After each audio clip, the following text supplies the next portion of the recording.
ओमज्ञानस्य ज्ञानञ्जनशलाकया चक्षुरुन्मिलितं येन तस्मै श्रीगुरवे नमः।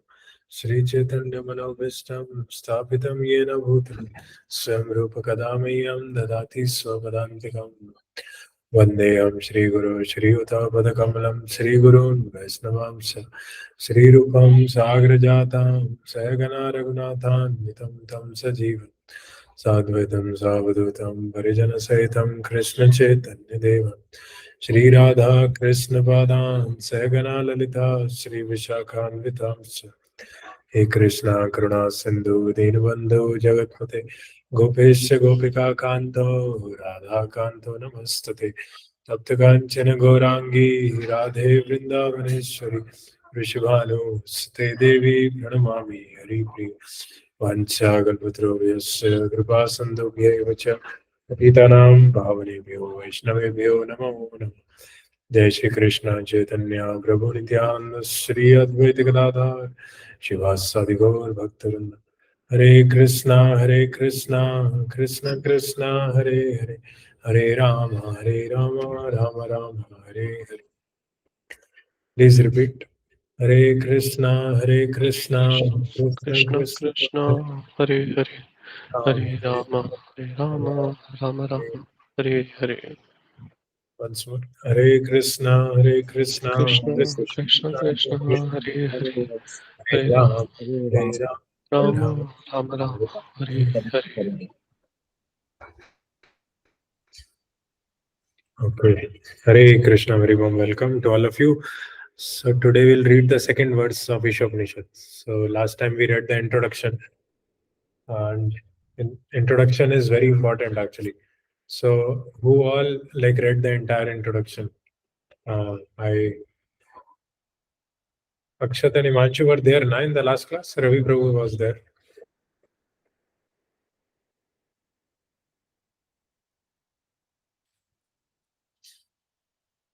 Nobody No, read? I wasn't there. Okay, you were not there. Okay.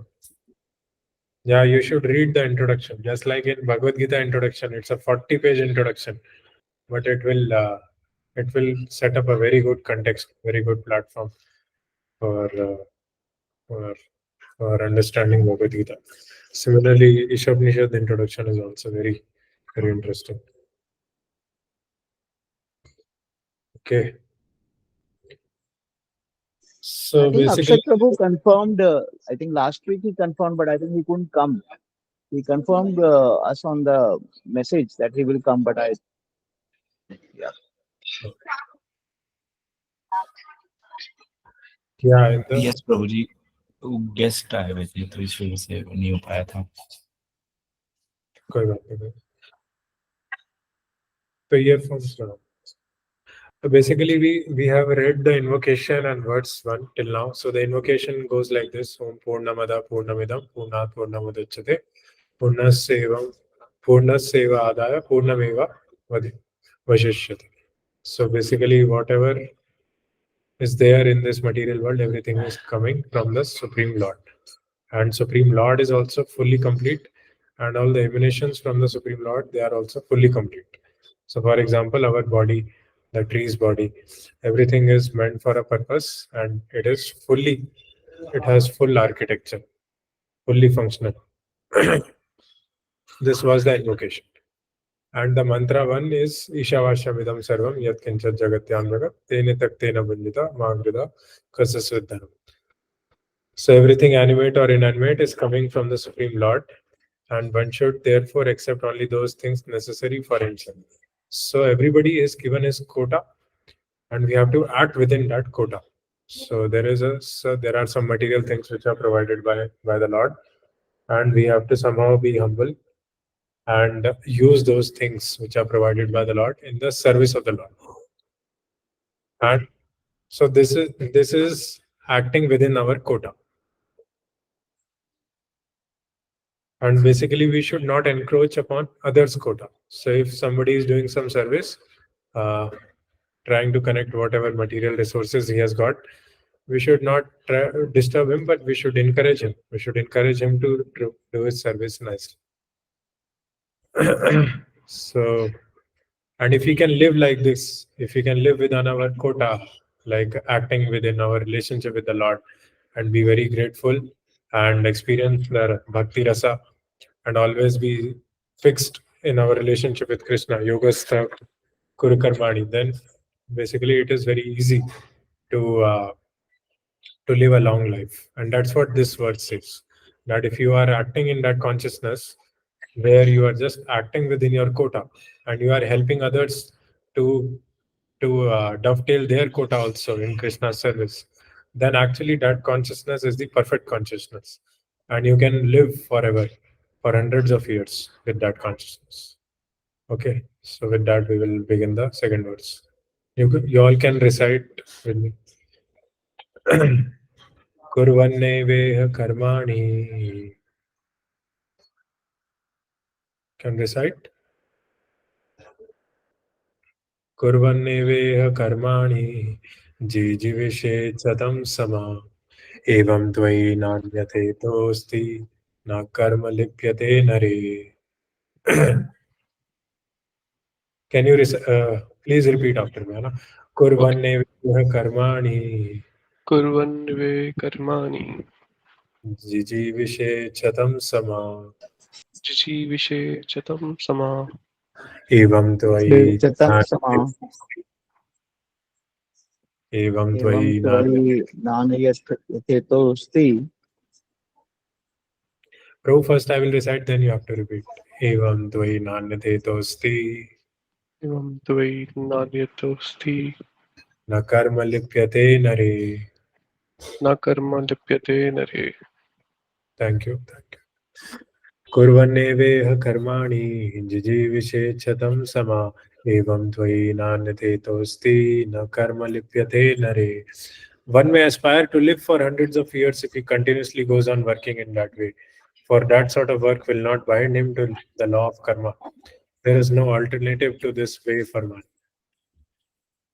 So, very amazing words, na? Everybody is living, everybody is searching for like to live forever. And here is the answer: how you can live forever. Scientists are trying to make medicine. Scientists are trying to invent time machine to go back in time. They want to go to moon for living forever. But ultimately, you can live forever only in this consciousness, and you can live forever only if you can live a pure life without the foundation of law of karma. So if you follow this Ishavasham principle, then you are always the out of the foundation of the law of karma, and then you can live forever. And there is no other alternative. You have to follow this Ishavasham principle. In the third chapter Bhagavad Gita, there is a verse, 30th verse, Mai Sarvani Karmani, Sanyasya Dhyatma Chetasa, Nirashir Nirmama Bhutva Yudhvasva Vigatajva. In that verse, Prabhupada writes in the purport that if one does not follow the order of Guru and Krishna, then one can be pulled out of the army. So it's like military discipline. You have to follow the injunctions of the scriptures, and automatically then you will go back to Godhead, and you will live a very peaceful and happy life. So that's why like these books nobody reads actually, but within the scriptures the solution of everything is there. So even with like how to act within our quota, that is also very like it's a vast topic. You can discuss it for days. How basically that's why our Guru Maharaj he gives a mentor system. Like you have to deal with those people who are under you only, and maintain them nicely, keep them happy. So that is your quota. So quota is decided by the authorities. For example, Krishna decides sun god gives the sunlight. Krishna decides wind god gives the wind, and similarly other demigods. So similarly, the spiritual master decides the quota of a disciple. That okay, you perform in this area, you cultivate these people, and you bring these people to Lord Chaitanya, to Krishna. So that is our quota. Okay. So we'll read the purport. Okay. Purport given by His Divine Grace A.C. Bhaktivedanta Swami Prabhupada, Srila Prabhupada Ki Jai. No one wants to die, everyone wants to live as long as he can drag on. This tendency is visible not only individually but also collectively in the community, society, and nation. There is a hard struggle for life by all kinds of living entities, and the Vedas say that this is quite natural. The living being is eternal by nature, but due to his bondage in material existence, he has to change his body over and over. This process is called transmigration of the soul or karma bandhana, bondage by one's work. The living entity has to work for his livelihood because that is the law of material nature. And if he does not act according to his prescribed duties, he transgresses the law of nature and binds himself more and more to the cycle of birth and death in the many species of life. So these are very deep sentences. Every sentence can be spoken for half an hour, actually. For example, this we have to perform our prescribed duties. If we don't perform, actually we are doing vikarma. So there are three types of karma: karma, akarma, and vikarma, right? So if we are not doing our duties, then that also brings negative karma. So like that, basically, we have to see that because every activity which we do, it has a consequence, and only if we act within our quota, then it will not have a consequence. And if we act within our quota in a devotional consciousness, then it will become akarma. Basically, everything will be purified, and then Krishna might increase your quota because you are acting so nicely, so humbly, dovetailing your quota, right?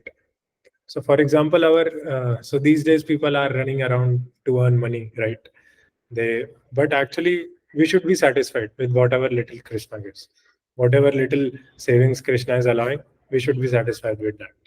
So, we should. Our Shiksha Guru used to say that if we are earning 20 rupees, we should give 3 rupees, 4 rupees to Krishna, and then basically use other 17 rupees for our livelihood. Krishna is happy in that, rather than if we earn 10 crores of rupees and we give 1,000 rupees. What is the advantage of giving those 1,000 rupees? Krishna doesn't see what you are giving. Krishna sees what you are keeping. I'm speaking a little bit high, but these are principles which eventually, when we become devotees, actual devotees who want to go to Krishna, those people should understand actually. And even our Goswamis, Rupa Goswami and Sanatan Goswami, they have put this standard of giving 50% for propagating Krishna consciousness, 25% for our relatives and emergencies, and 25% for ourselves. So all these are like standard quotas, and although all of us are not there, but we should endeavor for that.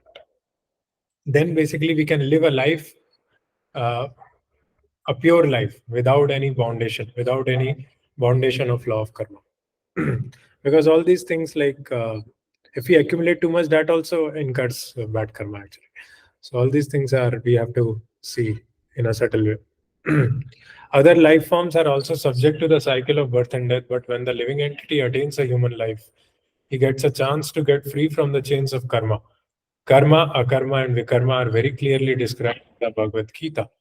Actions that are performed in terms of one's prescribed duties, as mentioned in the revealed scriptures, are called karma. So whatever is given in scriptures, if we follow that, then that is karma. Simple life. Actions that free one from cycle of birth and death are called akarma. These are bhakti activities. And actions that are performed through the misuse of one's freedom and that direct one to the lower life forms are called vikarma. So for example, if we fight with somebody, if we offend somebody, or drinking alcohol, manufacturing uncle chips. These things are not at all required actually, and they are not connecting anything with Krishna. So these are vikarmas basically. So indirectly, we have to see whether it is connecting to Krishna or not. For example, this laptop. This is not vikarma. Ultimately, we are using this laptop in Krishna's service. So this becomes karma because we are by this service of Bhakti Shastri, the reading group. This laptop is getting spiritualized. But when we hear from Prabhupada, when we hear from our spiritual master, we take devotee association through this laptop. So all of these things are getting spiritualized. And actually, that's why the companies like Google, Amazon, they are progressing because their products are used mostly by devotees. Zoom, Google Meet, Gmail, most of the things are used by devotees. So whatever is used by devotees, automatically that will progress. Like wherever devotees are there, Yatra Yogeshwara Krishna, Tatra Partha Dhanurdha. So wherever Krishna and Arjuna are there, victory will always be there. Opulence will always be there. So that is one principle. People just try to earn money like artificially. They want to become a millionaire, but without worshipping Krishna, there is no point accumulating so much money without understanding your relationship with Krishna. It's like uh, it's like you want to go to Bombay and you are basically catching a train to Bangalore, so from Delhi. So we like that we have to see life. We have to see things that we should like our goal and our actions and our speech. They should be aligned with with where we have to go and where like what we are speaking and what we are doing. So that's how. And these things can only be aligned when we are under the care of somebody who is an experienced person, who basically gives guidance, who is a very compassionate person, who understands our nature, propensity. Then basically it becomes easy to traverse the path. And even like you will be able to understand what is going to happen after 5 years, what will be needed after 10 years. So you will work on those things because already like the present is already taken care of by Krishna, by your past pious activities. So like this we advance.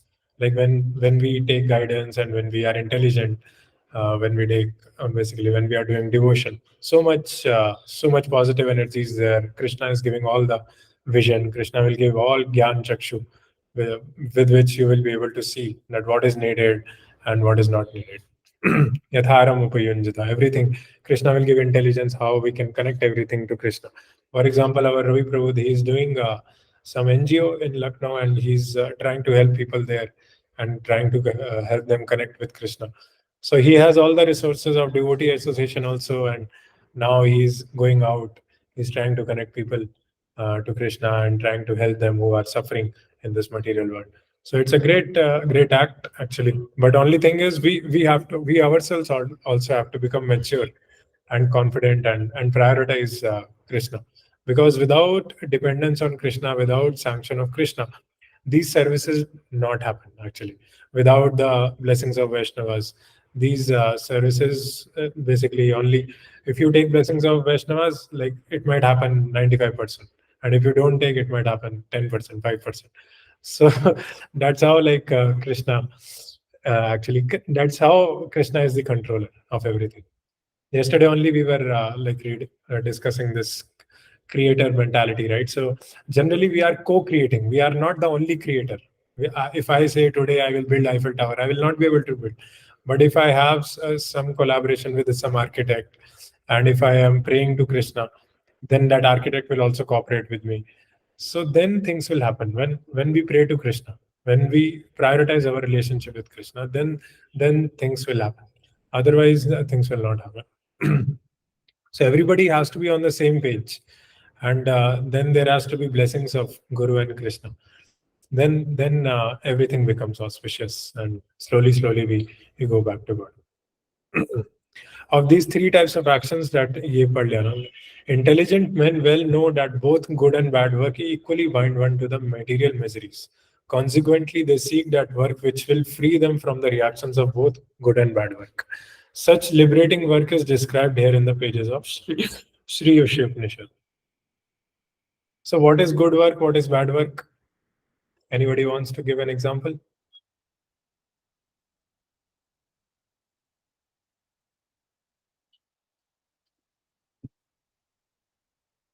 Good work, anybody? Himanshu, Akshat, Ravi Prabhu?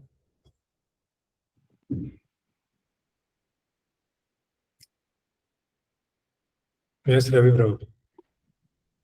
You have to open your video. According to okay, just a second. Yeah, fine. Yes, Prabhu. According to me, good work is anything where you are thinking of benefiting somebody else. You are doing good to somebody else, either financially or whatever way somebody requires the help, you are trying to help. That is a good work. Although any work in goodness also creates a karma, but it is a good work. Yeah, it's a pious work. Thank you, bro. And what is bad work, Himanshu, bro? You want to say? Uh, bad work is opposite of that. Okay, एक second video on कर लेता हूँ. Yes. हाँ, bad work is something which is opposite of it. For example, जैसे चार गुण होते हैं, जैसे the society is divided into four different varnas, right? So based on our varna, what are our prescribed duties? If we are doing opposite of that and we are accumulating bad karma, or I, then I think that is bad work. And Yes. secondly, जो results हैं, अगर हम results में और entangle हो रहे हैं, तो I think we are moving in the opposite direction. And if we are not sharing the fruits with the Lord, that is also that also accumulates bad karma, I think. Bad karma. Yes. Thank you, Prabhu. Thank you. So basically, good work is anything pious. If, as Ravi Prabhu told that, if you are opening some temple or some hospital, so then you are trying to do good to others. So for example, if you are an Ayurvedic doctor, then you are treating patients. You are trying to bring relief to those people who are suffering. So all these are good, like benedictory activities. And bad work is basically anything which you do sinful. Suppose you commit robbery, know, or you trouble people, you become putana, you start killing young children. So that will basically disturb the peace of the husband and wife, the parents of that child. So these are all bad work, basically, who disturbs other people. So, but this is on the material platform. On the spiritual platform, anything which connects you to Krishna, anything which brings you closer to Krishna, that is good. And anything which takes you away from Krishna, that is bad. So, but it varies from person to person in like in the spiritual matter. Okay, but here Prabhupada is saying that if we operate on the platform of Isopanisad, then we can become free from both good and bad work.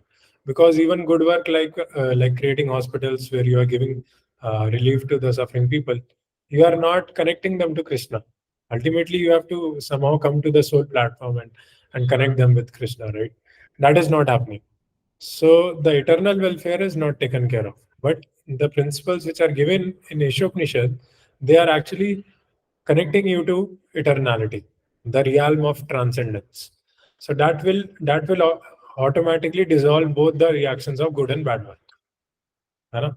As Ravi Prabhu said, ki good work also has reaction. It is good karma, but it is karma eventually. And as Manish Prabhu is also saying that good karma is basically karma is a good thing and vikarma is the bad work. So by doing a karma, we get free from both karma and vikarma. Okay.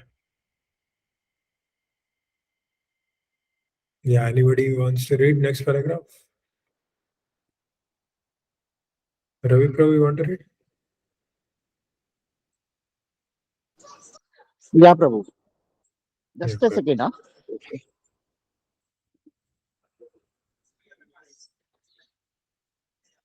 Okay. Uh, the instructions of Sri Ishopanishad are more elaborately explained in the Bhagavad Gita, sometimes called the Gita Upanishad.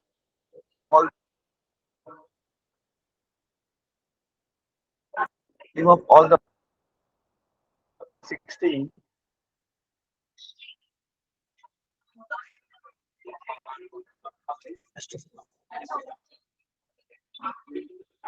Okay.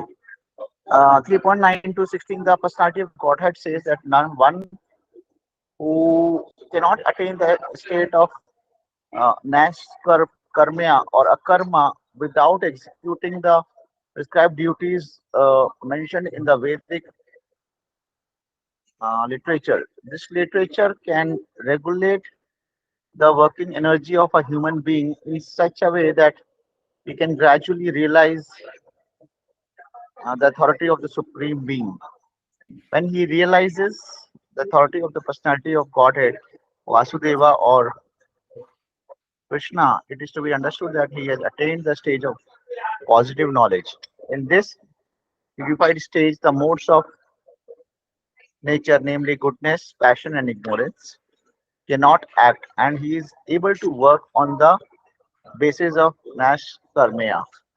Such work does not bind one to the cycle of birth and death. Hare Krishna. Hare Krishna. Very interesting paragraph, actually. A proper flow that how spiritual advancement takes place is described in this paragraph.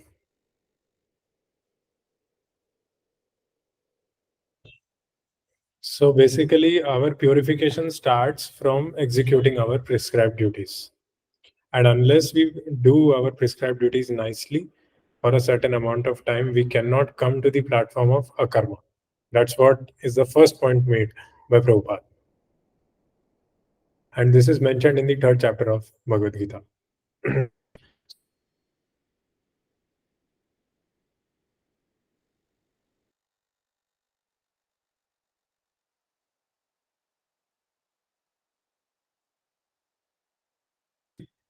How to do prescribed duties?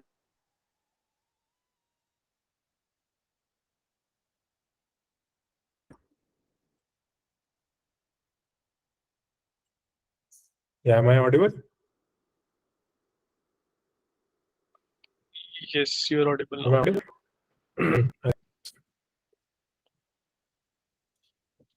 Yeah, I think I internet connection broke in between. So basically, I was saying that there are three things which we have to take care in order to do our prescribed duties nicely. Is the duty which is given to us, that is given by Krishna, and the energy or the intelligence to us to perform that duty, that will also be given by Krishna. And since both of the things are given by Krishna, the results of the duties will also be given to Krishna. So these three things, if we understand and perform our work in such a way, then like slowly we'll come to the platform of akarma. Akarma means you don't need to work for anybody. Yastvatmarati syad atmatriptasya manva atmanyeva cha santustasya tasya karyam na vidyate. So tasya karyam na vidyate. So that is so proper guidance is needed actually. That am I there? Am I there at the on the platform of akarma? Because premature renunciation will lead to a lot of problems. Like without, we have to act within our realization. So a lot of things are there actually. So proper engagement is required for the body and the mind according to the propensity. Nahi kaschit kshanamapi jatu tishthatya karma krit. So even for a moment, a body and a mind cannot live without working. So according to our modes, according to our propensities, we have to work, and that will please Krishna. That will connect us to Krishna. Otherwise, what will we do? We will sleep, or we'll just eat and sleep. So we'll increase our eating. So like that, we anything which can be utilized in Krishna's service, we should never give up. Like we should always mm, basically we should never give up, although there might be.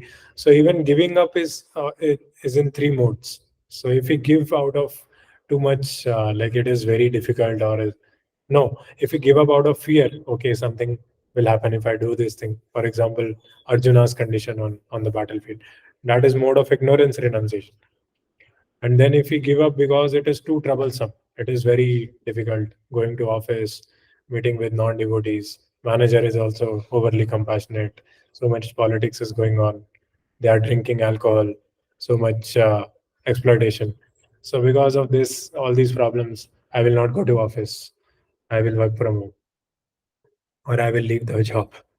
I will not work because it is too troublesome. So that is renunciation in mode of passion. And mode of goodness is renunciation when we understand that we have other better engagements, and now we are ready for the next service. So anytime, whenever we want to make some decision in life, we have to operate from where we are, right? Whatever qualifications we have, whatever skills we have, whatever propensities we have, how can we connect those? We have to think in that way, and then we should take our decision. It should not be like, decision should not be driven by money too much. Like it should be driven by uh, basically considering the spiritual welfare in the coming years, and it should be driven by understanding your inner self, inner propensities, inner varna and ashrama. Okay, next paragraph. Himanshu Guru.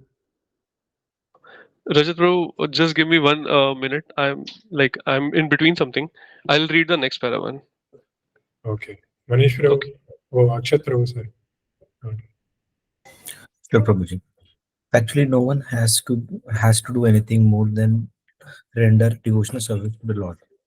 However, in the lower stages of life, one cannot immediately adopt the service activities of devotional service, nor can one completely stop fruitive work. A conditional soul is accustomed to working for the sense gratification, for his own selfish interest, immediate or extended.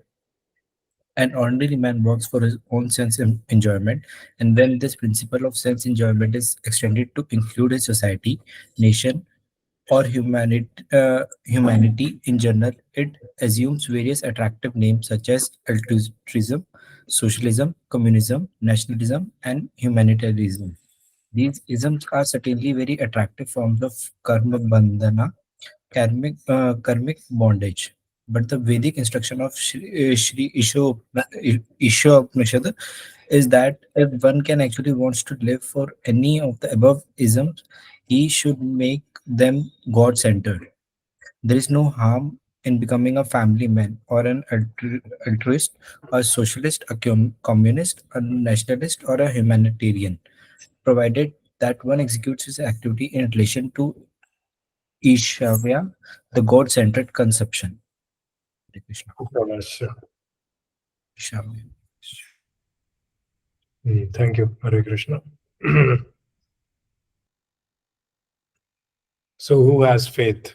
Who has faith in the first sentence?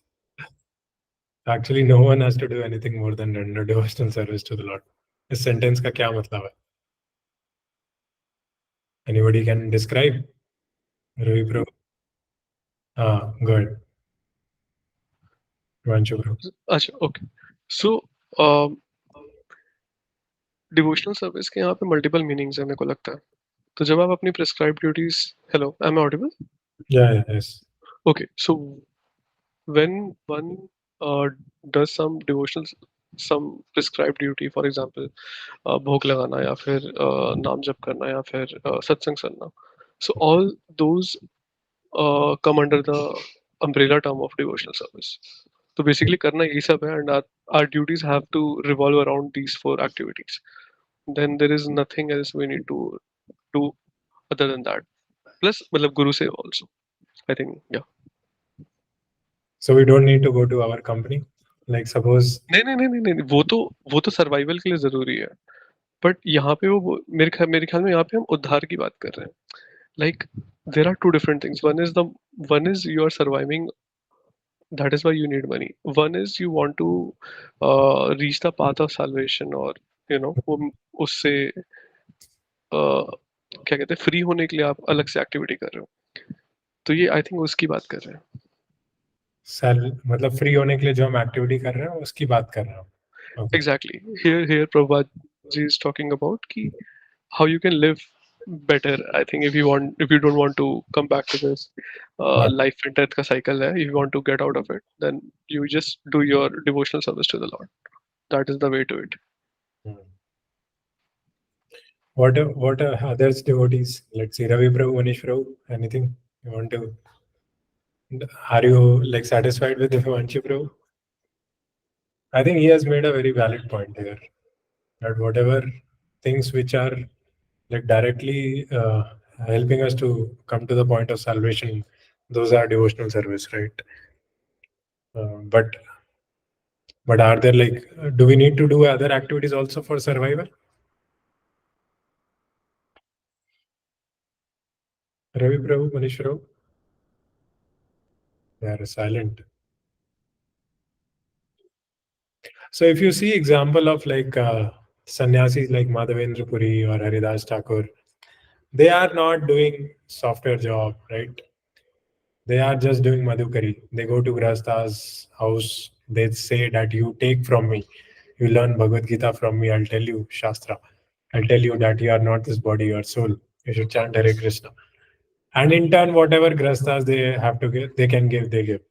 Like that helps them maintain themselves. So actually, they are directly rendering devotional service. They are just depending on the Lord for whatever they need, right? So that is fully rendering devotional service. In many places, in many lectures, Prabhupada says that without taking sannyas, we cannot go back to God. In many places, actually. So I think this sentence means that you have to take sannyas at some point of time in life. And after this, Prabhupada is saying compare and contrast, basically. Since we are not ready for that in lower stages, we have to customize our devotional activities. And we cannot stop our fruitive work. So because we are meant for that. We are used to those things. And when we will read Bhagavatam, we will learn higher principles also. Like our Guru Maharaj says that spiritual master's foremost duty is to make a disciple understand the abject futility of fruitive work. Because fruitive mentality, it creates lot of anarthas in the settlement. Because we want to earn, we want to earn, we want to earn, we want to keep, I want to buy this, I want to get this, get things done. So this increases your greed actually. When your lust is satisfied, then it becomes greed.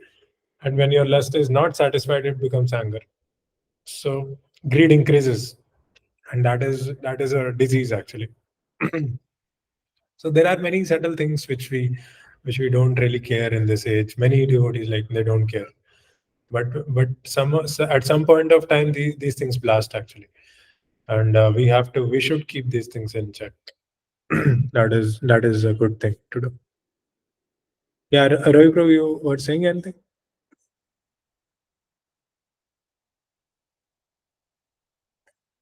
Okay, no problem. No, Prabhu. I'm not saying anything. Yeah. So basically, Prabhupada is explaining the entire gamut of bhakti. So there are the pure devotees, then there are mixed devotees, then there are ordinary people. Prabhupada is saying that ordinary people, they are working for their own sense enjoyment. And this sense enjoyment principle is extended to other society, national, humanity. So they keep Republic Day, they keep Independence Day, and they want to open a lot of NGOs. They want to make everybody intoxicating free. But how will they help them ultimately? Like, what is their true welfare? Their true welfare is only when they experience the spiritual happiness. Because unless you give them that, like, there is no, like, whatever trajectory they are going through, they are not connecting to Krishna. They are not moving closer to Krishna. You might make them nasha mukt, but again, as soon as you will leave them, immediately they will again adopt those methods of intoxication. So that's how basically we have to come to the root of things, and the root is Krishna consciousness. When we water the root, then ultimately the things are addressed from the root. So all the disturbances, all the chaos in the society is because of lack of Krishna consciousness. And that's what Prabhupada is saying, that when the Krishna consciousness is lacking, then people are generally engaged in sense gratification, and that expands to so many things. Like, people are playing cricket, then there is IPL, then there is Bollywood who is involved in that. But there is no higher truth, there is no substance to all those things. Like, even the life of Bollywood actors is so messed up actually. Although they put up so much, they spend so much on their bodily maintenance, but there is no happiness of heart in their life. Like, it's all artificial. Like, yeah, you can closely see. And when we practice devotion, we actually experience the happiness of heart, the bhakti rasa. When we do deity worship, when we chant the holy name, when we come in the sangha of devotees, when we do Govardhan Parikrama, go to holy places, when we go to temple, participate in kirtan. Right, Ravi bro? I'm just checking whether you are listening or not. Yes, Prabhu, you are right. In fact, I'm not able to participate much today because I'm driving, but yes, I'm listening to everything. But I'll just add one or two more points. I mean, you are exactly saying what is happening in the world today. And ultimately the peace of mind doesn't come whether you are an actor, Bollywood actor, or a Hollywood actor, or a scientist. The problem is that you don't get the peace of mind until and unless you see the objective of life. And the only way to understand the objective of life is devotional service, Krishna consciousness. There is no other way materially possible in this world to get the mind peace of mind. So that is my take on it. Yes, bro. Yes. So that's why on Saturday, Sundays, we should take out maximum time for Krishna consciousness. We should go to temple, participate in kirtan. This kirtan, when you really pour your heart out in the kirtan, then real like lot of purification happens. And Yagya Sankirtan. Tomorrow is Gaur Purnima. Like Gaur Purnima is supposed to be the best festival of ISKCON. Like it is even more than Janmashtami because Lord Chaitanya is our Yuga Avatar. We'll see if we can meet tomorrow also, but yeah, let's see how it goes. So yeah, let's read the next paragraph. Yeah, Himanshu, bro, you want to read or Manish? Bro? Sure. I can read. Good. In the Bhagavad Gita से शुरू करना ना? अच्छा, okay. In the Bhagavad Gita 2.4, Lord Krishna states that God-centered activities are so valuable that just a few of them can save a person from the greatest danger. The greatest danger of life is the danger of gliding down again into the evolutionary cycle of birth and death among the 8.4 lakh species, 84 million species. सही बोला ना? 84 million है ना? 8,400,000. Yeah. Okay, 8.4 million. If somehow or other a man misses the spiritual opportunity afforded by this human form of life and falls down again into the evolutionary cycle, he must be considered most unfortunate. Due to his defective senses, a foolish man cannot see that this is happening. Consequently, Shri Ishopanishad advises us to exert our energy in the spirit of Isavasya. Being so engaged, we may wish to live for many, many years, otherwise, a long life in itself has no value. A tree lives for hundreds and hundreds of years, but there is no point in living a long life like trees, or breathing like bellows, or begetting children like hogs and dogs, or eating like camels.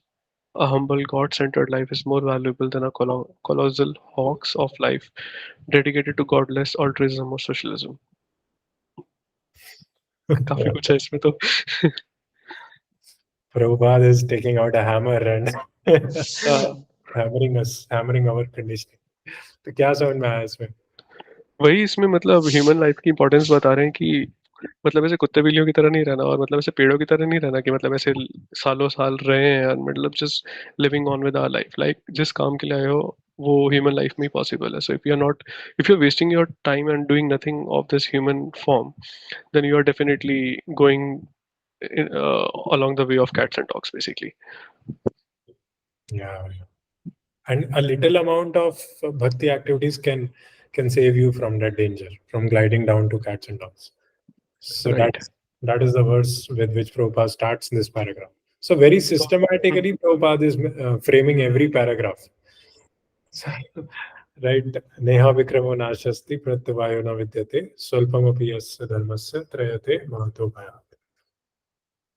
So even a little amount of good we do in terms of bhakti, that is never lost. For example, if we take association of Rajvasis, little bit also, we will never lose. Like even if you go after 10 years Govardhan Parikrama, that credit will be there with you. So it depends on you that on what standard you want to practice devotional service. Yeah. But yeah, as you said, the main business of human life is to go upwards, is to progress towards Krishna. So if that is not met, then we are not. So, for example, a tree is living in hundreds and hundreds of years, but there is no consciousness in a tree. So ultimately, we have to elevate our consciousness by taking devotee association. Yes, Prabhu. Go ahead. Yeah, Prabhu, just a small question. Yeah. We say that when we do any work in Krishna consciousness, then हमें हमारे कर्म का फल भुगतना नहीं पड़ता, अच्छा या बुरा, because वो Krishna says that there is no fruit if you are in Krishna consciousness. You don't have to be binded by work and results. You get bhakt, you bring bhakti. Okay but जैसे हम लोग कहते हैं दुनिया में कि हम उसके लिए दुआ करेंगे, वो उसका अच्छा हो जाए, उसके लिए दुआ करेंगे, उसका बीमारी ठीक हो जाए, वो ठीक हो जाए। तो क्या जीव के अंदर ये होती है कि हम किसी और के लिए दुआ कर सकते हैं, तो क्या उससे उसकी सफरिंग्स या कुछ उसका फर्क पड़ता है एज पर द कृष्णा कॉन्शियसनेस थिंग? हाँ, very nice question. So basically, Krishna is the same. Like Krishna is there in your heart also, in my heart also. If I pray to Krishna here, and if I pray specifically for you, then ultimately the same Krishna will reciprocate in your heart also. For example, if I pray for my mother, okay, let her be peaceful, let her chant some rounds. So then Krishna immediately will give some inspiration at some point of time. Generally, for a devotee, if he is able to chant 16 rounds, he is not chanting on his own. Somebody is praying on the background. That's why only he chants. So this is the spiritual dimension actually. Like generally, what you said, ki when we do bhakti activities, both good and bad activities are not there, and they are actually dissolved, and everything becomes spiritualized. So the spiritual conception is this, that the super soul is the same. One time, like our Guru Maharaj asked the audience that how many super souls are there. There were 50 people sitting in the room. So what is the answer? How many super souls are there right now? Who is inspiring me to speak?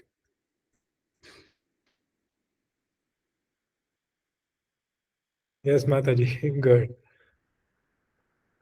Hare Krishna Prabhuji. Hare Krishna. There is only one super soul, that is Krishna only, the Yes, Supreme Personality of Godhead. yes. And that's why all of us are together, because we want to experience that super soul. Like if my consciousness is getting elevated, then you can also feel it. You can also experience that bhakti rasa. That's why all of us come together, because in that way we can experience each other's bhakti rasa, because the super soul is common.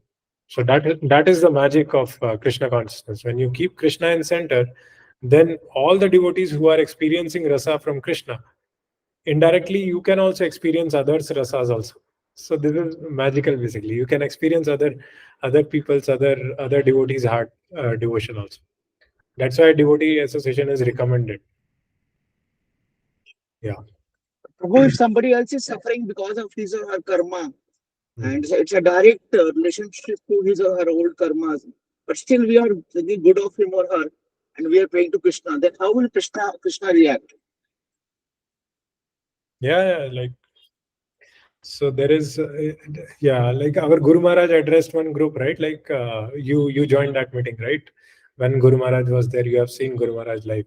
So in that group there is a devotee who has not married, and his mother was detected cancer by the doctors, and doctors said that she doesn't have more than 6 months. And then that devotee told in the group that please pray for my mother, and within 3-4 weeks, like her cancer was totally cured. So if Yeah, you true. so these are not fiction, these are realities. And when your devotion is strong, when you are in touch with so much qualified, so much elevated consciousness devotees, immediately Krishna reciprocates. Like I have been in touch with those devotees. You can experience Krishna all the time.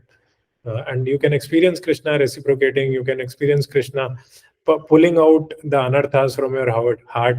It's like an open heart surgery actually when you are with those devotees. Like you just have to stand naked, and basically they will pull out all the dirty things. So yeah, like it's so everything. Even like this point was coming to my mind that these days in Kali Yuga we have to work so hard, so much more, because there is a lack of devotees. Like if there are devotees will never let you work so hard. The amount of work which we have to do for earning a living, that is increasing only because of the dearth of devotees. If there are pure devotees, then automatically they will give shelter, they will engage you in natural varnashrama activities, and immediately you will be able to devotion also, and you will be go back to godhead also very quickly. So they will distribute money nicely. They will give you proper occupational duty also, which you can finish within 6-7 hours. So all these things which we are meant to work harder in Kali Yuga is only because of the lack of devotees. So devotees are very important anywhere, and wherever devotees will be there will be auspiciousness, there will be peacefulness of mind, and you can happiness, joyfulness, and you can execute your life in that way. For example, like in my case, my wife doesn't work. Like I'm totally happy that she has dedicated to totally to the family. But like I know in our Bhakti Vriksha, husbands are forcing their wives, you should work, you should earn money. But in like this is the biggest insult of actually mother. Mother should never be like if we are trying to extract money out of cows, that is the biggest sin actually. So we should never insult our mother. We should serve them. We should engage them in nice services. We should protect them, give them love and affection. Then Krishna will be pleased. So like this, this is value education actually. Now I'm speaking about that also. Yeah. When altruistic activities are executed in the spirit of Sri Upanishad, they become a form of karma yoga. Such activities are recommended in the Bhagavad Gita, for they guarantee their executor protection from the danger of sliding down into the evolutionary process of birth and death. Even though such God-centered activities may be half-finished, they are still good for the executor because they will guarantee him a human form in his next birth. In this way, one can have another chance to improve his position on the path of liberation. So let's do an activity now that like try to think of one incident which happened in your life sometime, and it had its effect all the time, and even after 5 years, 10 years, basically you felt okay, it is happening because of that. So something which is related to this half finished activities which you might have experienced in your life,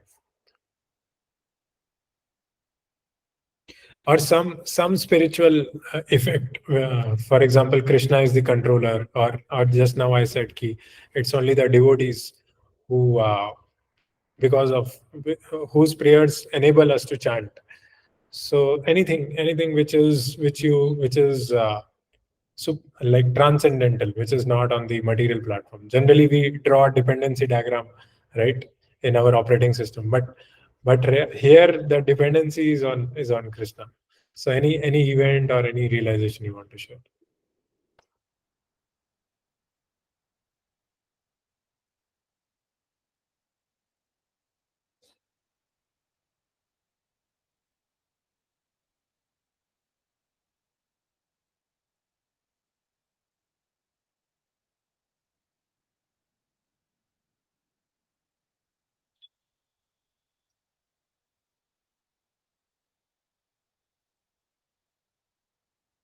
Manish, you also want to contribute?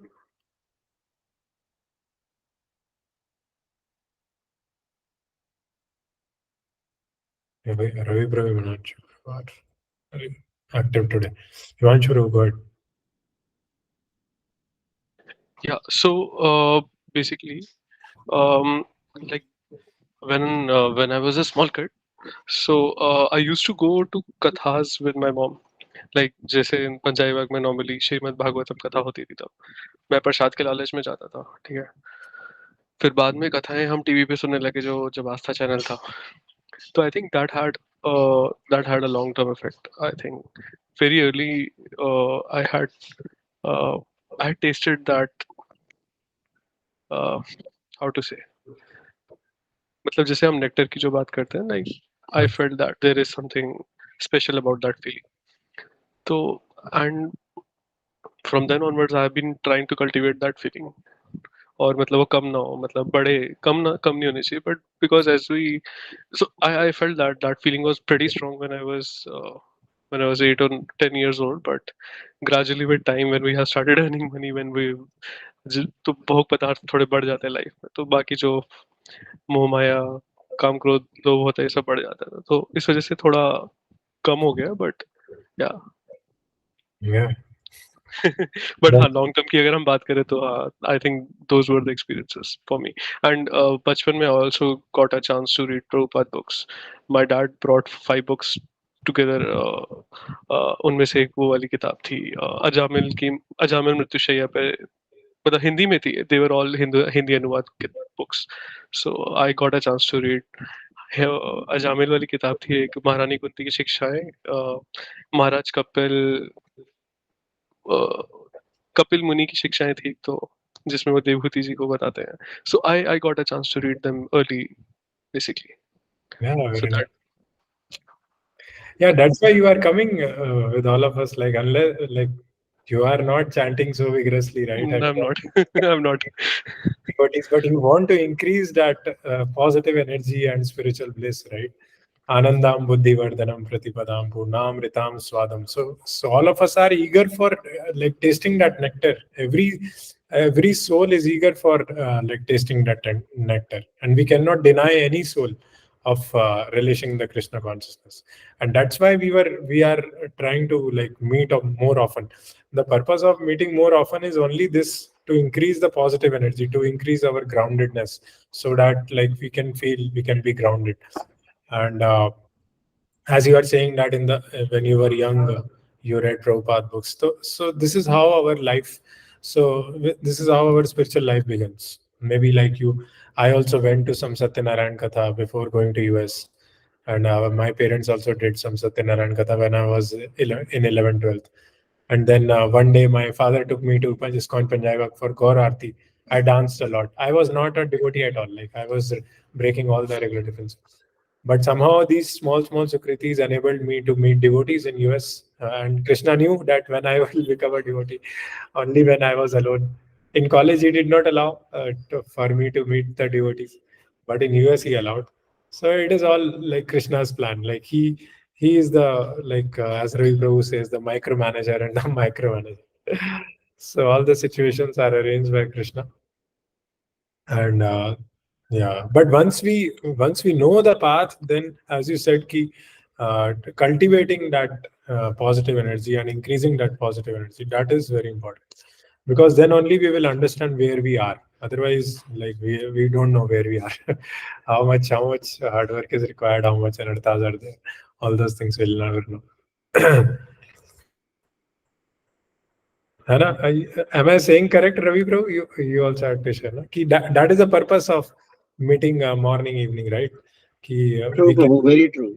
है ना, we can get a Every taste. word is correct. You are putting every word at the right place, Prabhu.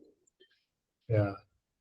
I miss a lot, at least this Guru Maharaj lectures which we used to hear together, it had a lot of potency, like 3, 4 of us coming together and Guru hearing. Maharaj is very powerful. I mean, he makes impact left, right, and center. He makes impact.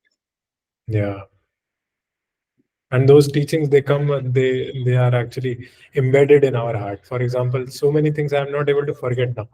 This Dhruv Maharaj, Swayambhuva Manu Kubera, like that is the potency of a pure devotee. Actually, when you hear from a pure devotee in the association of devotees, everything is like embedding in the heart. It's very powerful. We should resume. Some Himanshu Prabhu will also come. I will definitely try. Yeah, we'll resume in the evening, I think. So last paragraph, Bharti Mata, you want to read? Oh. Ravi Prabhu, you have to share, no? This half finished. Yeah, Prabhu, can you just repeat the thing because I just lost at the right moment. What was the exact question? It's like we did something in our like previous past, and the effect of that comes after 10, 15 years. So some half finished thing, which the consequence or the what you say symptoms of those like pious activities you witnessed later in your life. Yeah, Prabhu. In fact, now I remember when I was like maybe 10, 11 years old, I was reading Bhagavad Gita from or Mahabharat story or something from Gita Press. I mean, at that time, I didn't know about Prabhupada ji.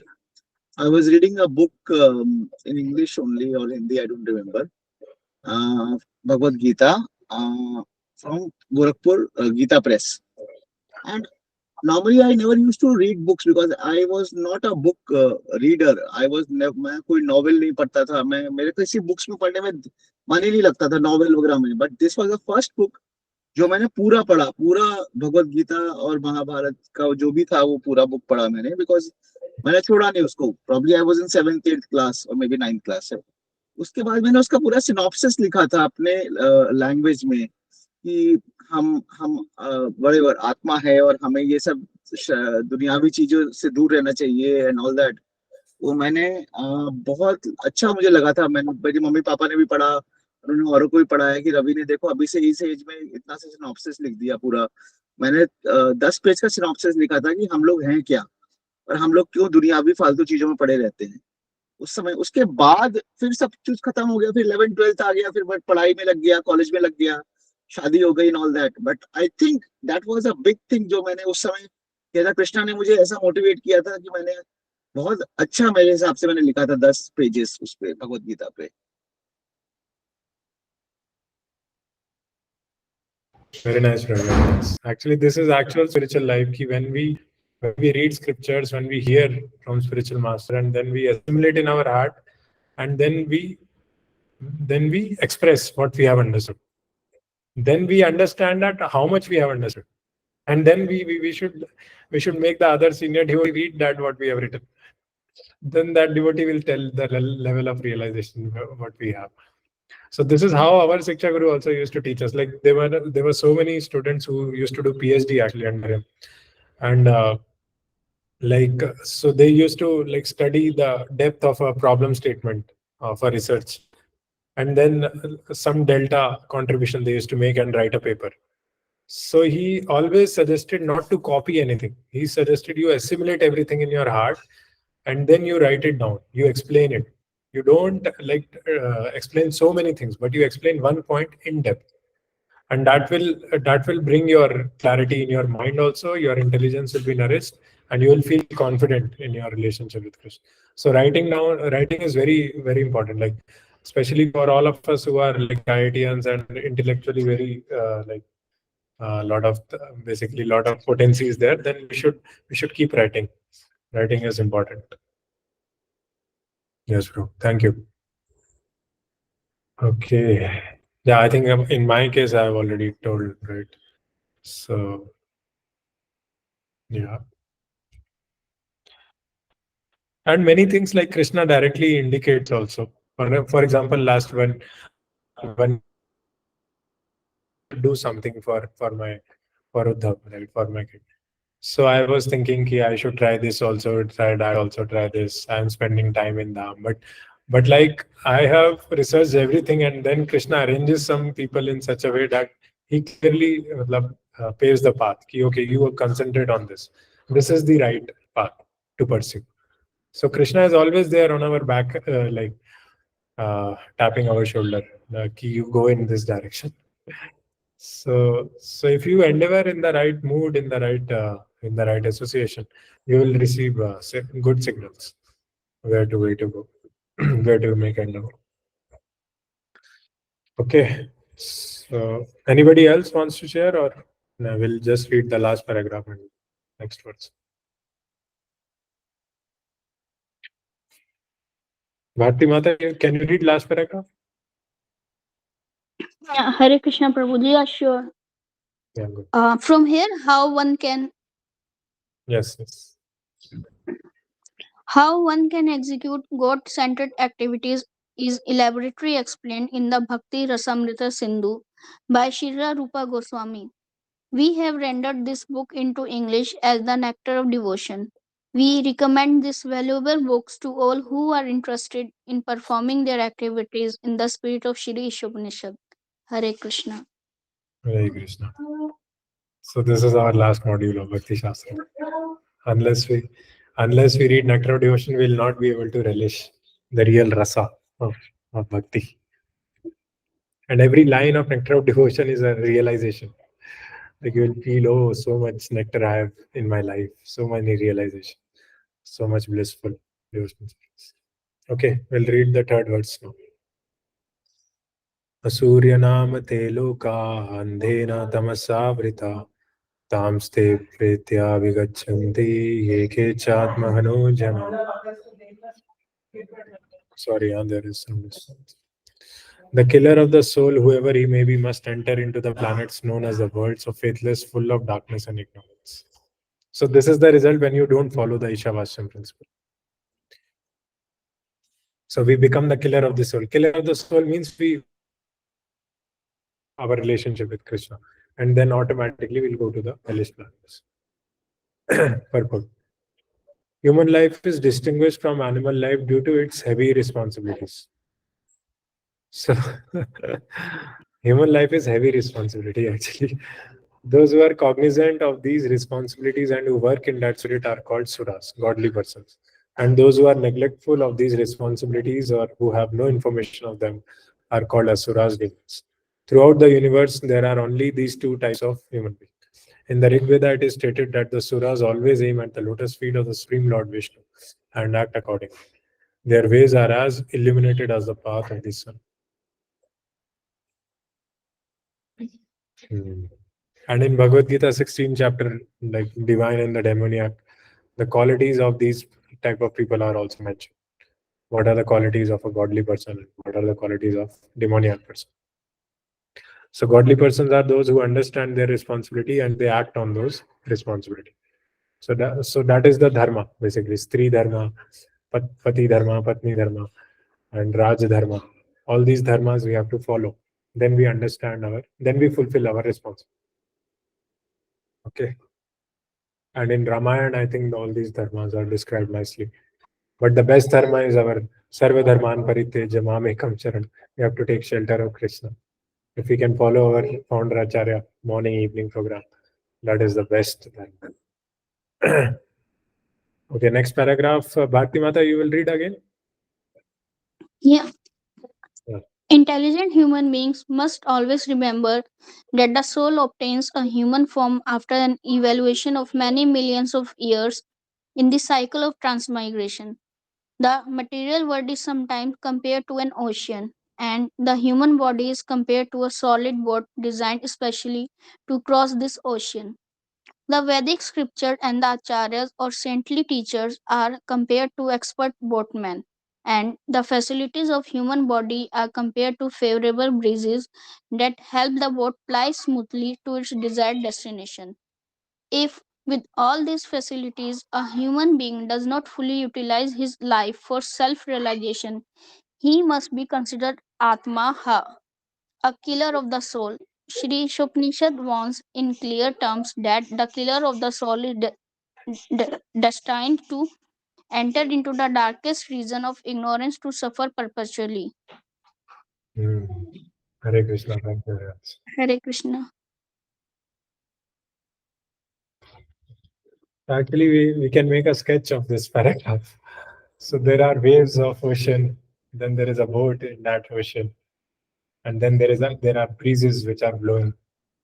So the ocean is like the material world, and the boat is like the boat of the spiritual master. And then there are breezes of Vedic scriptures and acharyas, which are which are paving the direction for the boat. So this is like a sketch.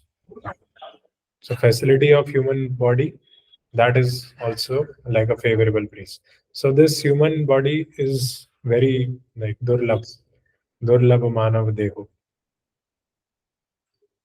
दुर्लभ मानव जन्म सत्संगी तरहाए भव से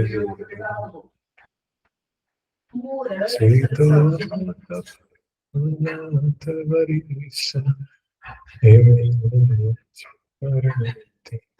There is a bhajan by Bhaktivinoda Thakur, Bhajure Mana. In that, Bhaktivinoda Thakur talks about this, that how human birth is durlabh.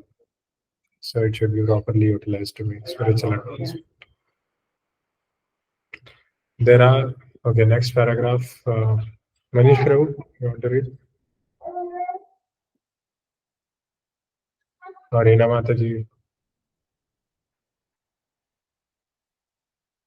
Akshat Prabhu? Yes, Prabhuji. There are swine, dogs, camels, asses, etc., whose economic necessities are just as important to them as ours are to us. But the economic problems of these animals are solved only under nasty and unpleasant conditions. The human being is given all facilities for a comfortable life by the laws of nature, because the human forms of life is more important and valuable than animal life. Why is man given a better life than that of a swine or other animals?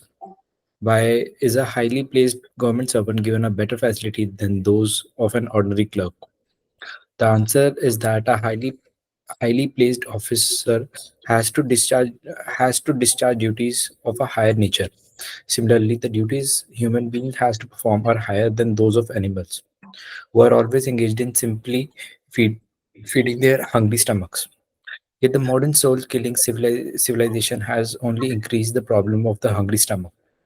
When we approach a polished animal in the form of a modern civilized man and ask him to take interest in self-realization, he will say that he simply wants to work to satisfy his stomach, and that there is no need of self-realization for a hungry man. The law of nature are so cruel, however, that despite his denunciation of the need of self-realization and his eagerness to work hard to fill his stomach, he is always threatened by unemployment. Hare Krishna. Hare Krishna. Very nicely read. Thank you. Hmm.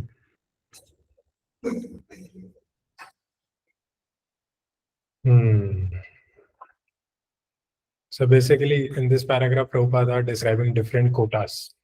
For animals also, everything is arranged, but the conditions are little unpleasant. Like all the food, for example, for a dog, he he sleeps on the road. He has a she dog also who sleeps on the road. He has the children also on the road on the train.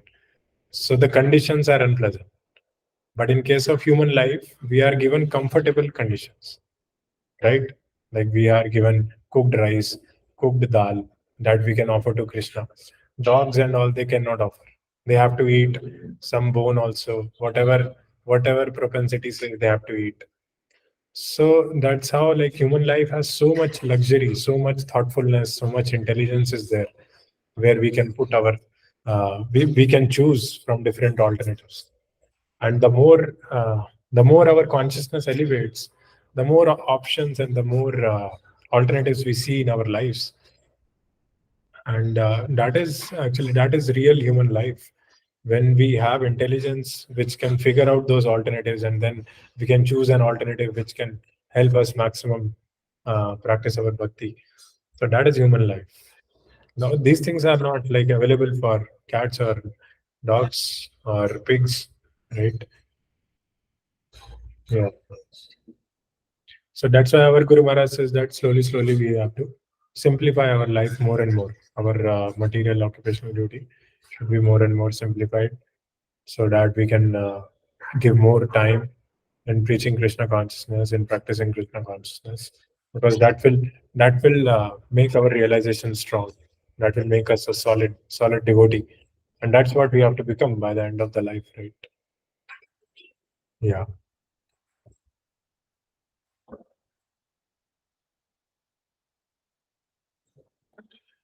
And Prabhupada is saying that the modern society, soul killing civilization, has only increased the problems of the hungry stomach. And ultimately, if you are not basically connecting ourselves with Krishna, then we are just acting on animalistic propensities.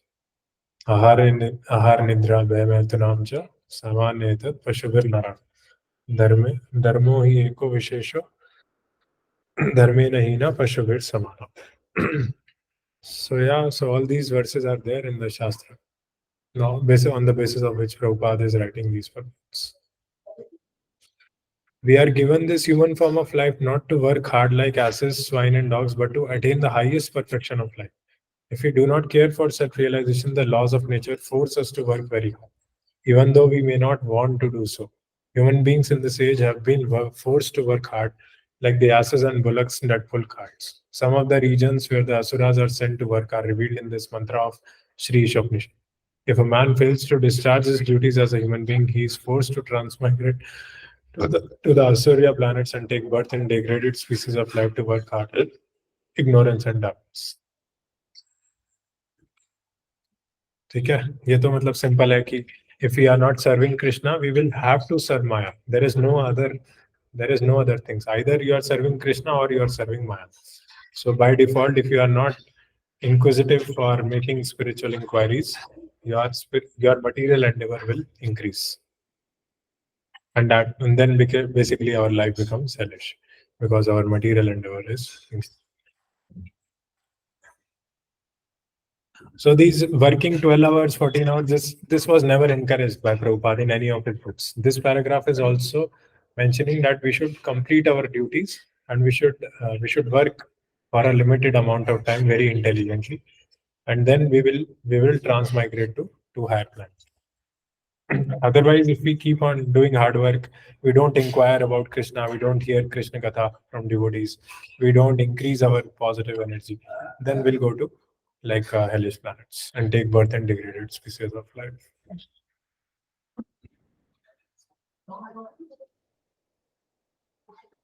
So, yeah. Any questions till now? I think we have read a lot today. Anybody wants to share anything? Or we'll just finish the last.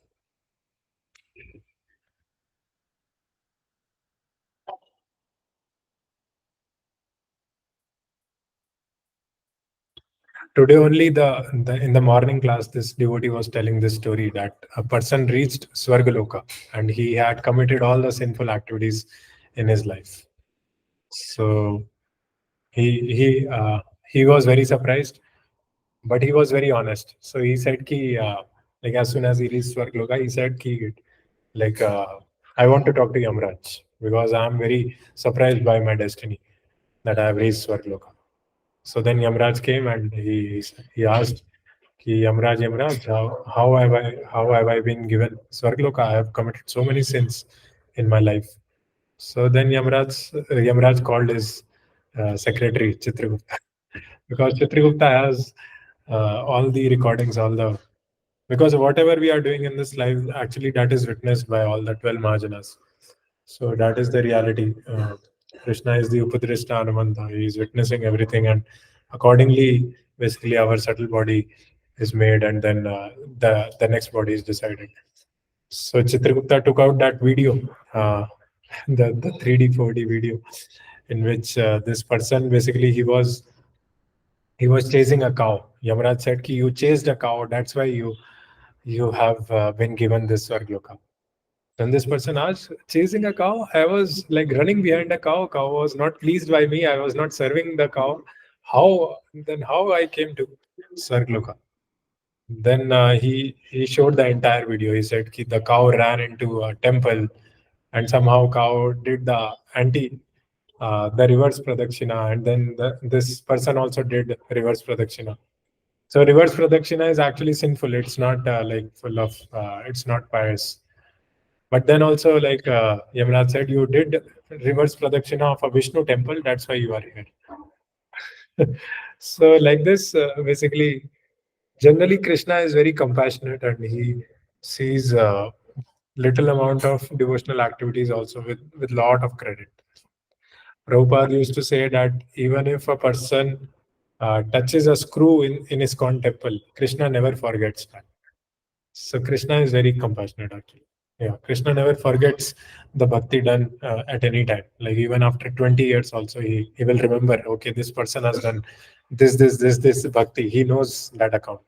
And accordingly, he arranges people for that person in the life. So everything is not happening randomly, like Krishna is managing everything. Okay. Yeah, that is why there's a saying in ISKCON only uh, that we find our life to be so messy, and the world is in such a messy state, wars and all sort of nonsense happening in the world today, where nobody is answerable, nobody is justifiable. Even the chief minister is going to jail. I mean, this is the latest one. So, but everything under Krishna or spiritual world completely under control. Yeah. Exactly what is happening, what has to happen will happen. So in that plane, according to that Krishna's plane, absolute plane, everything is in control. Although since we are in well, we are in dark well, we don't understand anything and we think that everything is going topsy turvy. Yeah, yes. So that is the symptom of a Kanishtadhikari. When Kanishtadhikari doesn't has faith in the mercy which is coming from the devotees, which are there in the life, then that is Kanishta. Ultimately, Krishna is acting through other devotees and bringing mercy in his life. So somehow seeing Krishna in others and seeing Krishna everywhere, that is the level we have to come to. And in ISKCON, even a beggar comes and he does some chappal service, he's happy. Like, oh, I got prasad, I got darshan of the Lord, I'm purified. And in the material world, even chief minister is going to the jail. So if Krishna is there, everything is blissful, everything is satisfied. If Krishna is not there, then what is even a small thing will pinch you. So naradito haris tapasya tapaskim, aradito haris tapasya tapaskim. Yes, Prabhu. You can speak. Yeah, true, Prabhu, true, true. Yeah. I mean, we can go on speaking so much because it's happening on a daily basis. But only Yeah. thing is that once you have faith in Krishna, then you can see things logically. If you have faith in material world, you will see things happening illogically and unjustifiably. Yes, Prabhu. Yes. Yeah, actually, thank you. Matlab, these discussions actually help us to introspect. I am just thinking that sometimes I become lazy in the evening whether I should do Gaur Aarti or not. But actually, like if somebody is getting agitated, everything, as soon as I do Gaur Aarti, all the negative vibrations are gone.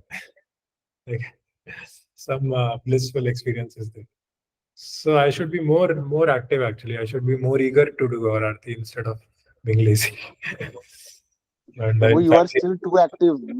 We are far behind. हम लोग तो session में भी कभी आते हैं कभी नहीं आते हैं, चैंटिंग में भी. तो आप तो फिर भी काफी आगे हो. हम लोग तो आप we are just looking at you as a Vaishnava, and once we associate with you, we get the blessings of a Vaishnava and then Krishna. we have to help each other, Prabhu. We have to help. All of us are in the same boat. Yeah, the same group which was coming so regularly, now it's like very irregular. So we cannot blame anyone because everyone is struggling with his life, professional life, personal life. Everybody is struggling in their own space and time coordinates. But then we can just try to cruise along with Krishna as a final target. We can still make efforts. Yeah. Yeah, let's try in the evening. Maybe we can. Yeah, let's try half. We will have to lead and yeah, discuss. Manish Prabhu will come, I know, but I don't think he will participate. Or not. Yes, Prabhu. But the most important prescribed pious duty is as hearing from pure devotees and taking association of devotees, which we should try to yeah maximize. ठीक है, चलो.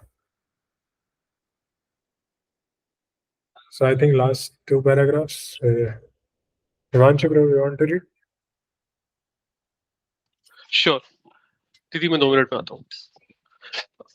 In the Bhagavad Gita, it is stated that a man who enters upon the path of self-realization but does not complete the process, despite having sincerely tried to realize his relationship with God, is given a chance to appear in a family of Suchi or Srimat.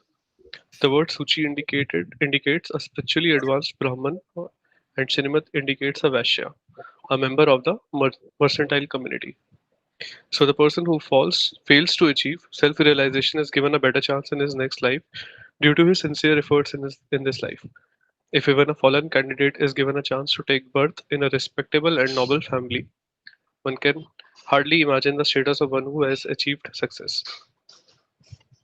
By simply attempting to realize God, one is guaranteed birth in a wealthy or aristocratic family. But those who do not even make an attempt, who want to be covered by illusion, who are too materialistic and too attached to material enjoyment, must enter into the darkest regions of hell, as confirmed throughout the Vedic literature. Such materialistic asuras sometimes make a show of religion, but their ultimate aim is material prosperity. The Bhagavad Gita, 16th chapter, rebukes such men by calling them Atma Sambhavita, meaning that they are considered great only on the strength of deception and are empowered by the votes of the ignorant and by their own material wealth. Such asuras, devoid of self-realization and knowledge of Ishavasya, the Lord's universal proprietorship, are certain to enter into the darkest regions. Hare Krishna. Hare Krishna. ये वही वाला मतलब like this particular purport is related to what we had discussed long time back. Yeah. That's why it's not difficult to like give classes, and you just have to read Prabhupada purports. Everything is there. If you are, even you can give a class. I'm telling you, just read No, one. no. नहीं थोड़ा elevation जरूरी है इसके अंदर, like not anyone can give classes. मतलब ये वाली classes तो नहीं दे सकता हर कोई, ये तो मैं दावे के साथ कह सकता हूँ. मतलब बाकी आप पढ़ा सकते हो, 10th 12th को मैथ्स पढ़ाते हो, लेकिन this is something which you need to come from the heart. Yeah. Yes. And we have to speak what we are applying. Like if we are speaking which we are not applying, that long time. मेरे को लगता है गुरु का elevation जितना ज्यादा होता है ना, मतलब उतना ही एलिवेट आप स्टूडेंट को कर सकते हो. अगर आप खुद एलिवेटेड नहीं हो तो आप किसी और को एलिवेट नहीं कर पाओगे. Yes, Prabhu. Anyways. Yes, Prabhu. One cannot give what you don't have. One can give only what you have. So, exactly. In Nectar of Instruction, we read that na ki we should accept like Uttamadhikari guru. If we accept Kanishthadhikari, then we will remain on Kanishta because we'll receive everything. But yeah, it's okay. Like we should not judge.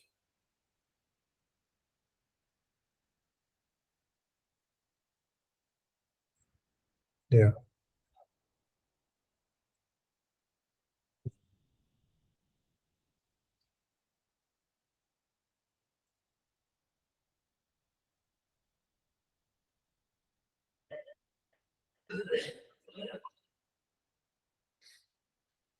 ठीक है, मतलब यही है कि प्रभुपाद यही बता रहे हैं कि सब चीज़ों को सेल्फ रियलाइजेशन के टर्म की पिक्चर से ही देख रहे हैं कि अगर किसी का पाथ बीच में रह जाता है तो उन्हें शुचि नाम श्रीमताम के मतलब शुचि ब्राह्मण या वैश्य की फैमिली में दे देता है, जिससे कि वो वहां से अपना कंप्लीट कर पाए, वो भगवत धाम चले जाते हैं.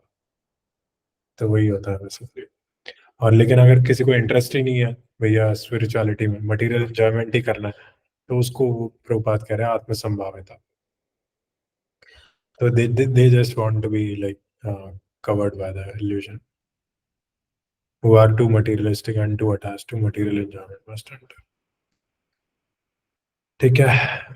The conclusion is that as human beings, we are meant not simply for solving economic problems on a tottering platform, but for solving all the problems of the material life into which we have been placed by the laws of nature. Janma, Mrityu, Jara, Vyadhi, Dukkha, Dosha, Anudarshana. These are the real problems which we have to solve, not the bread problem. That's why our Guru Maharaj has given this platform to make spiritual progress. ठीक है, आज के लिए काफी है. Any questions or any other thoughts? Yes, Prabhu. Go ahead. Suchitam, Shrimatam, and Atmasambhavitam. These are different verses. Yeah.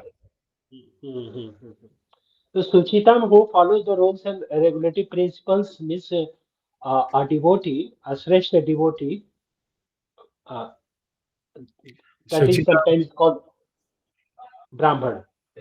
Yes, Prabhu. Shuchinam is a spiritually advanced Brahmana. For example, Ajamil. Ajamil was a very highly qualified Brahmana. Yes. For example, Janmadagni was a very highly qualified Brahmana. He could immediately understand what were the thoughts of his wife. So these are very qualified Brahmanas. Shrimatam? Shrimatam, Shuchinam Shrimatam ke. Shuchinam is the Brahmana, Shrimatam is the Vaishya. Mercantile community. Like Nand Maharaj is a Vaishya. Yeah, okay, Vaishya. ठीक है bro. तो हम लोग भी उसी आत्मसंभावितम. Atmasambhavita is those people who are not inclined towards spiritual progress. They are just caring about it, their material enjoyment. ठीक है? Basically हम सब लोग इसी कैटेगरी में हैं, ब्राह्मण और वैश्य की कैटेगरी में। अभी जितने भी लोग यहाँ पे मौजूद हैं, तो हम कभी रहे हैं ब्राह्मण और वैश्य की फैमिली में ही बर्थ मिला हम सबको, क्योंकि हमारी जो हमारे क्रेडिट्स हैं ऑलरेडी, बस हमें पाथ को पूरा करना है ट्रैवर्स करके, और वो तभी होगा जब हम इसे We प्रायोरिटाइज करें। हाँ, we have to not get confused between these two words, Atma Sambhavitam and Atma Ram. Atma Ram is a very shrestha, that is a devotee. Atma Sambhavitam is a different word. Yes Prabhu ji. इसमें लिखा Centered है to they are his own satisfaction. They are considered great only on the strength of deception and are empowered by the votes of the ignorant. आत्म संभाविता मतलब वो खुद से ही बनाए जाते हैं, असली में कोई सब्सटेंस नहीं होता उनके पीछे। ठीक है, पढ़ सकते हैं, वर्ड्स पढ़ सकते हैं 16.17। Okay, we can stop. और आज के ये पाठ ईशोपनिषद से था ना?